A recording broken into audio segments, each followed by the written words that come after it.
तो असंसदीय शब्दों पर विवाद के बीच संसद भवन परिसर और उसके आसपास में अब प्रदर्शन, धरना, हड़ताल, अनशन और धार्मिक आयोजन करने पर भी रोक लगा दी गई है। यह आदेश Rajya Sabha secretary general TC Modi की ओर से जारी किया गया है। तो दोस्तों, आज हम जानने का प्रयास करेंगे कि संसद परिसर में धरना प्रदर्शन पर रोक क्यों लगाई गई है, असंसदीय शब्द क्या होता है, ये कहां से आया है, इसका इस्तेमाल करने पर क्या कार्रवाई हो सकती है। तो दोस्तों, जानेंगे इसके बारे में मेरे साथ। मेरा नाम है नरेंद्र, स्वागत है आपका डिजिटली स्टडी में। दोस्तों, पहला सवाल, संसद परिसर में धरना प्रदर्शन पर रोक का आधार क्या है। दोस्तों, यह आदेश 14 जुलाई को जारी राज्यसभा पार्लियामेंट्री बुलेटिन पार्ट 2 के पेज नंबर 17 पर किया गया है। पार्लियामेंट की सिक्योरिटी सर्विस की ओर से संसद भवन परिसर और उसके आसपास में प्रदर्शन, धरना, हड़ताल, अनशन और धार्मिक आयोजन करने पर रोक लगाने की बात की गई है। इसमें सांसदों से इस पर सहयोग करने की बात भी लिखी हुई है। विपक्ष ने इसका विरोध भी शुरू कर दिया है। कांग्रेस महासचिव जयराम रमेश ने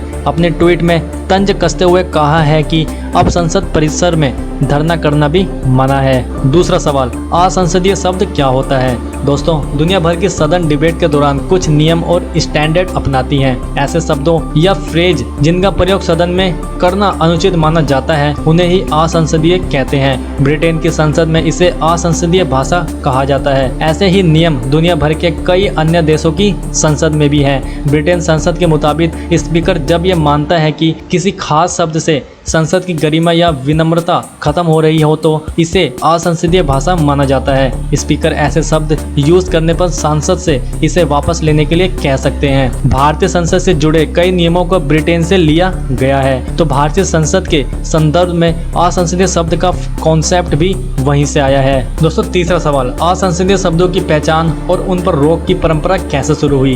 तो सबसे पहले ब्रिटेन ने 1604 में अनुचित भाषा या एक्सप्रेशन को सदन की कार्रवाई से हटाने का कदम उठाया था। सदन में असंसदीय शब्दों को कार्यवाही से हटाने की परंपरा करीब 418 साल पुरानी है। इतिहासकार पॉल सिवार्ट के मुताबिक ब्रिटेन के निर्वाचित सांसदों के सदन यानी हाउस ऑफ कॉमर्स के जर्नल में पहली बार 1604 में असंसदीय शब्द के इस्तेमाल पर सदन के कार्रवाई करने का जिक्र मिलता है। उस समय सदन इस बात पर सहमत हुई थी कि प्रसिद्ध वकील लॉरेंस हाइड का भाषण, जिसमें विषय के बजाय व्यक्तियों के बारे में बात की गई थी, वो सदन के नियमों के तहत स्पीकर को हटा देना चाहिए। हालांकि सीवॉर्ड का मानना है कि यह पहली बार नहीं था जब इस नियम का इस्तेमाल किया गया था, लेकिन यह पहली बार था जब इस नियम को दस्तावेज के रूप में जर्नल में प्रकाशित किया गया था। उनका कहना है कि 16वीं सदी में ब्रिटेन के हाउस ऑफ कॉमर्स को चलाने के 2 डिटेल मौजूद हैं, जिनमें से दोनों का ही मतलब है कि उचित व्यवहार की सामूहिक भावना को सदन में खुद से लागू किया था। हालांकि इसका यह मतलब नहीं है कि स्पीकर को इसे लागू करने या इसमें हस्तक्षेप करने का अधिकार था। अनपार्लियामेंट्री शब्द या भाषा पर रोक की परंपरा भी ज्यादातर ब्रिटेन और ब्रिटिश राज में रह चुके देशों में यानी भारत, ऑस्ट्रेलिया, न्यूजीलैंड, आयरलैंड और कनाडा जैसे कॉमनवेल्थ देशों में मौजूद है। दोस्तों, बेल्जियम में सांसदों को सदन में कुछ भी बोलने का अधिकार है। इसके बाद ब्रिटेन में सदन की विनम्रता को तोड़ने वाले शब्दों को असंसदीय या अपार्लियामेंट्री कहा जाता है। ब्रिटेन के सदन हाउस ऑफ कॉमर्स में असंसदीय भाषा को बैन करने की परंपरा रही है। दरअसल ब्रिटेन में सांसदों के लिए रैट, लायर और कावर्ड जैसे शब्दों को असंसदीय भाषा के दायरे में रखा जाता है। ऑस्ट्रेलिया में 1997 में एक सत्र के दौरान ऑस्ट्रेलिया सीनेट ने लायर यानी झूठा और डम्बो मूर्ख व्यक्ति जैसे शब्दों का असंसदीय शब्द मानते हुए हटाने का आदेश दिया था।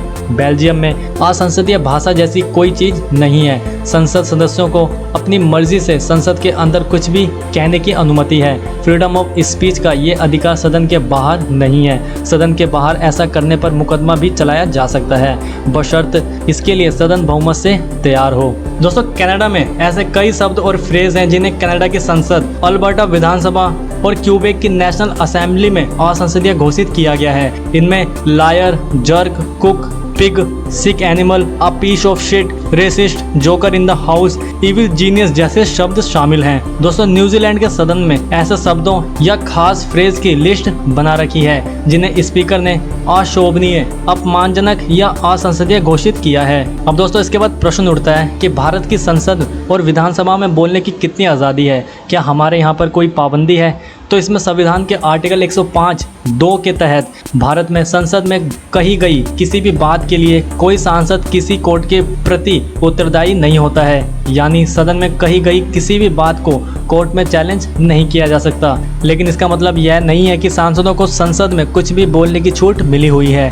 एक सांसद जो कुछ भी कहता है वो लोकसभा में procedure and conduct of business के रूल 380 के तहत स्पीकर के कंट्रोल में होता है। यानी संसद में कोई भी सांसद असंसदीय भाषा का इस्तेमाल करता है तो उस पर स्पीकर को ही एक्शन लेने का अधिकार है। अब दोस्तों इसके बाद प्रश्न उठता है कि हमारी संसद या विधानसभाओं में असंसदीय शब्दों की पहचान की शुरुआत कब हुई और अब तक कितने शब्दों को असंसदीय करार दिया गया है। तो अंग्रेजी, हिंदी और अन्य भारतीय भाषाओं में ऐसे हजारों शब्द और फ्रेज हैं जो असंसदीय हैं। लोकसभा स्पीकर ओम बिरला के मुताबिक असंसदीय शब्दों की डिक्शनरी पहली बार 1954 में जारी की गई थी।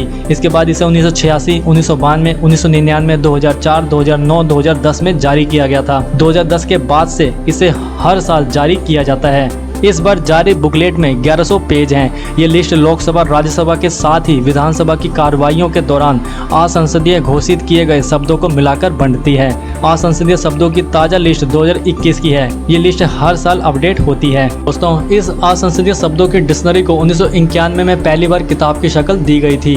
पूर्व लोकसभा सेक्रेटरी जी.सी. मल्होत्रा ने 2012 में बताया था कि इस किताब को तैयार करते वक्त आज़ादी से पहले केंद्रीय विधानसभा, भारत की संविधान सभा, प्रोविजनल संसद, पहली से 10वीं लोकसभा और राज्यसभा, राज्य विधानसभाओं और यूनाइटेड किंगडम की तरह राष्ट्रमंडल संसदों की बहसों में असंसदीय घोषित किए गए शब्दों और फ्रेज से लिया गया था। आमतौर पर लिस्ट तैयार करने की प्रक्रिया जनवरी-फरवरी से शुरू होती है। अब दोस्तों इसमें सवाल उठता है कि लोकसभा, राज्यसभा या विधानसभाओं में असंसदीय शब्दों की पहचान की प्रक्रिया क्या है और कौन कैसे तय करता है कि शब्द असंसदीय है। अगर स्पीकर को लगता है कि सदन की कार्रवाई के दौरान इस्तेमाल किए गए शब्द या फ्रेज में ऐसी जानकारी है जिसे पब्लिश करना जनहित में नहीं है तो स्पीकर को ऐसे शब्दों या फ्रेज या एक्सप्रेशन को कार्रवाई से हटाने का अधिकार है। दोस्तों अगला सवाल, अगर किसी शब्द को लोकसभा स्पीकर ने असंसदीय घोषित किया है तो क्या राज्यसभा में वह असंसदीय हो जाएगा?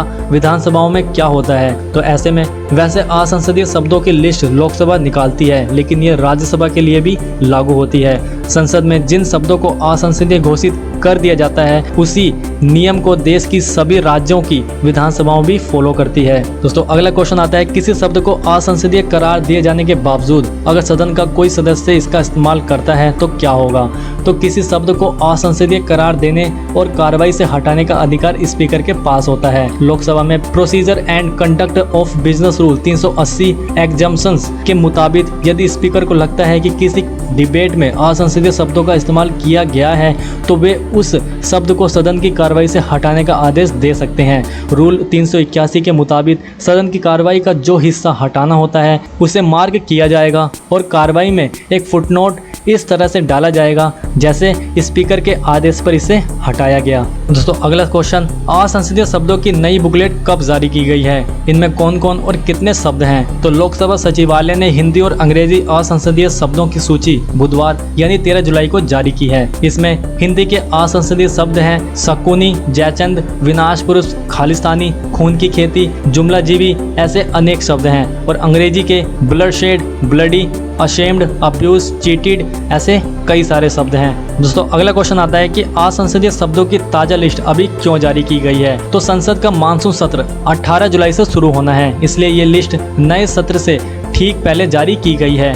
यानी इस सत्र में सांसद इन शब्दों का इस्तेमाल नहीं कर पाएंगे। दोस्तों अगला सवाल, विपक्षी सांसद असंसदीय शब्दों की नई लिस्ट के खिलाफ आवाज क्यों उठा रहे हैं? तो विपक्षी नेताओं का आरोप है कि असंसदीय शब्दों की सूची में वही शब्द रखे गए हैं जिनका इस्तेमाल सदन में सरकार को घेरने के लिए विपक्ष करता रहा है। देखा जाए तो सूची में जो नए शब्द इस बार जोड़े गए हैं वो सभी शब्द 2021 में संसद के दोनों सदनों, अलग अलग राज्य विधानसभाओं और कॉमनवेल्थ देशों की संसद में इस्तेमाल किए गए हैं। अब दोस्तों अंत में मैं आपका ओपिनियन जानना चाहूँगा कि असत्य, अपमान और भ्रष्ट जैसे शब्द असंसदीय करार दिए जाना एक सामान्य प्रक्रिया का, प्रतिवर्ष प्रक्रिया का हिस्सा है या फिर इससे अलग? अपना ओपिनियन आप नीचे कमेंट सेक्शन में दे सकते हैं। और दोस्तों अगर आपको ये वीडियो पसंद आई हो तो प्लीज़ इसे अप्रिशिएट कीजिएगा, लाइक, शेयर और इस चैनल को सब्सक्राइब कीजिएगा। धन्यवाद दोस्तों, थैंक्स।